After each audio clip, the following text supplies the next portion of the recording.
The woman looked around, startled. She stammered.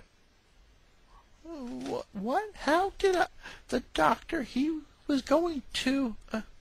To herself, Ellen thought, "It's always hard to get started." Out loud, Ellen reached out to the newly arrived woman. "Joanne, my name is Ellen. I have to ask for your trust. You no longer have to worry about the doctor. He can't hurt you again. Nothing can." The woman, Joanne, seemed even more confused by this, and with greater volume she said, "What do you mean? Where am I? Am I going back to the camp? I can work." Ellen sighed. Sometimes it was easier than others. Sometimes they figured it out for themselves by now. Other times they had to be led. "Joanne, that is behind you. No one will force you to work again. Not that way. Your time on earth is over. There'll be no more pain." Joanne moved her jaws a few times before she found her voice. The strange way Ellen had said that drew Joanne's attention, and she realized the possible explanation, even as she tried to reject it. You can't mean it. I can't be dead." Ellen didn't answer at first. She instead thought to herself, "Poor dear, I can only imagine what she's dealing with. Unlike her, I never really had to worry about that. It wasn't even a matter of faith for me, was it? I always knew about this place." For a long moment, Joanne did not react. It was as if she had lost her voice and her ability to move.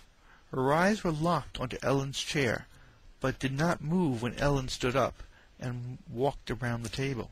"Oh, my dear," Ellen said, recognizing a familiar reaction. As she walked around to Joanne's side, Ellen thought to herself, "So many times I've seen this.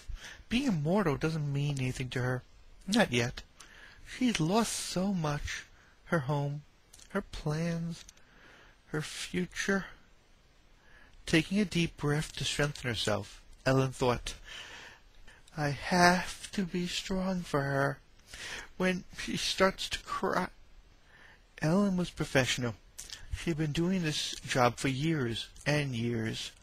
She opened her mouth to say the well-practiced platitudes to calm and comfort the woman. She looked down at Joanne and prepared herself to do her job. But Ellen's eyes couldn't focus. That was odd. Why couldn't she see properly? Ellen blinked, felt tears blur her vision more. She gasped. Her mind wanted to say words of comfort, but they felt so hollow. She couldn't say them. Instead, a long, painful wail, unexpected, unwanted, and very unprofessional, spilled from Ellen's lips, like poison vomited.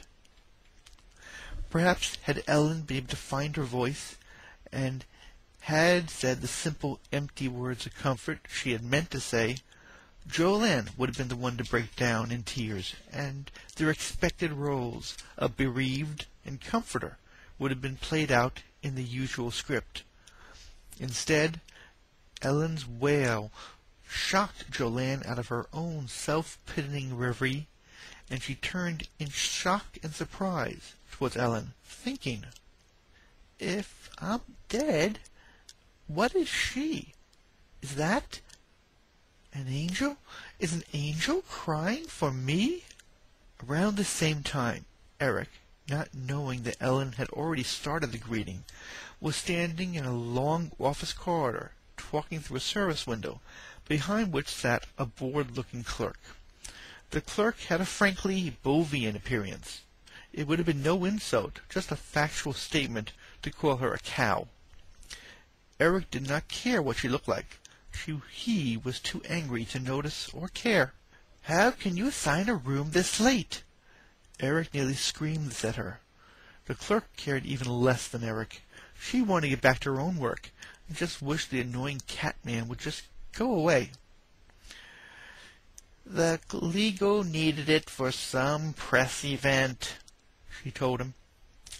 Eric just rolled his eyes at the mention of legal, and taking his tone down a notch or two, He replied with a sort of sing-song voice that one uses to explain the obvious to annoying people who already know the right thing to do, but is refusing to do it out of spite. I have 2 new residents who have to make a decision that will affect their lives for years, and you expect them to make it standing in the hall? The clerk said, Whatever. Just keep your pants on.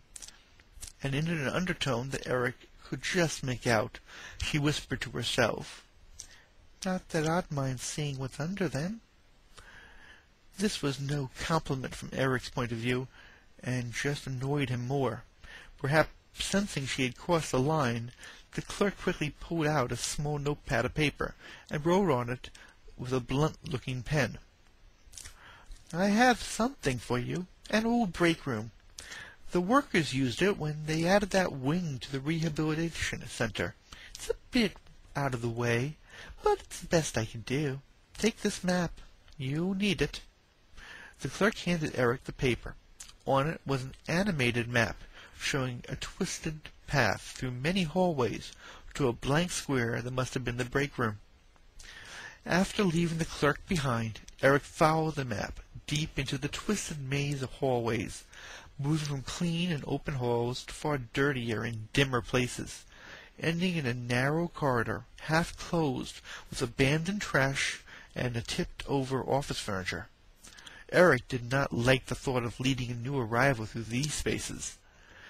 He whispered to himself, This area has not been used for a while. Well, here it is. Hope it's usable.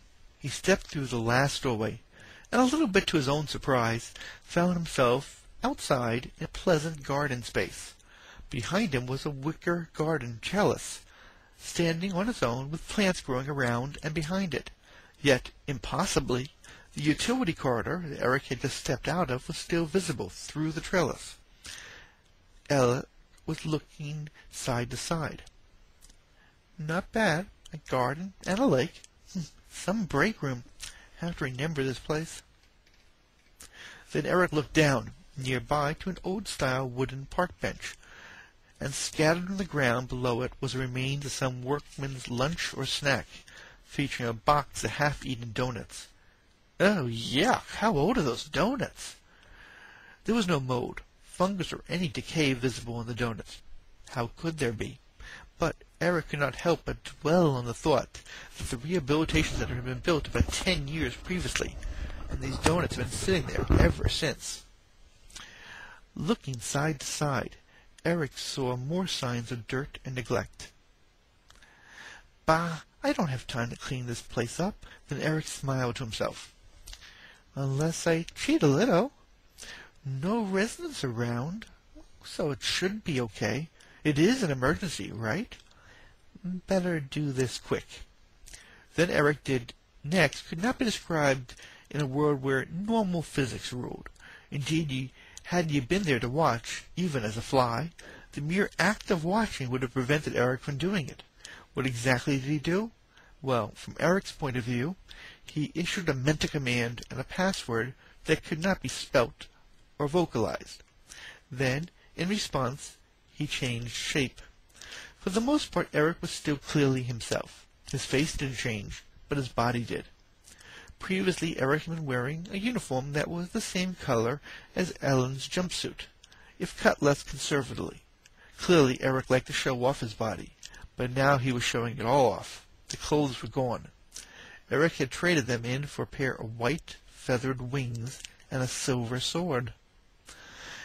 Eric had a smile on his face. There was a thrill of power in the shape, and a flood of new abilities that filled him up from inside. He spun himself in the air to float over the small park. His wings beat in the air, a regular pattern that mimicked the movements of bird wings, but there was no rush of air. Aerodynamics had nothing to do with Eric's flight. He was able to float suspended as long as he kept his wings moving, but it was his willpower, not the beat of the wings, which gave him direction and speed.